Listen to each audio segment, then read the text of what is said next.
Je suis avec Leila Chabi, qui est candidate sur les listes européennes de la France Insoumise. Et on est là pour soutenir les taxis contre la loi LOM, mais aussi les auto-écoles contre la loi LOM. La loi LOM, c'est vraiment l'ubérisation accélérée. Il faut savoir que cette loi, elle a d'abord été travaillée par les assises de la mobilité, qui étaient présidées par un représentant de Hitch, cette plateforme qui fait de la contrefaçon de taxis et qui avait été interdite. Et vraiment, ils veulent, par exemple, dans cette loi, eh bien, faire en sorte que les chauffeurs VTC ne puissent pas être qualifiés en salariés. Donc on voit bien qu'ils veulent mettre en place un marché à la sauvette et casser complètement le code du travail et la profession réglementée des taxis en permettant aux plateformes et aux VTC d'avoir tous les avantages du taxi sans la contrainte. Ce qui n'est pas bon non plus pour les VTC qui sont surexploités. Leila, tu étais à Madrid et tu as déjà commencé la bataille. Et en tant que députée européenne, je sais que tu vas la poursuivre.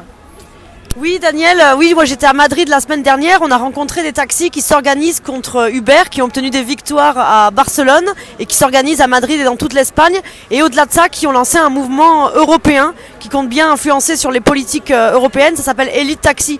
Et nous c'est un mouvement qu'on va continuer de soutenir, qu'on va aider au-delà du 26 mai quand on sera au Parlement européen, parce que on a envie de lutter contre l'ubérisation, contre ces plateformes qui nous pourrissent la vie, qui passent par-dessus les droits sociaux, les lois nationales qui sont faites à l'échelle des pays pour mieux asseoir, imposer leur domination à l'échelle de l'Europe, et compter sur nous pour nous battre contre l'ubérisation et pour être aux côtés des taxis et pour bien servir au mouvement des taxis après le 26 mai dans le cadre après le Parlement, dans le cadre des élections européennes.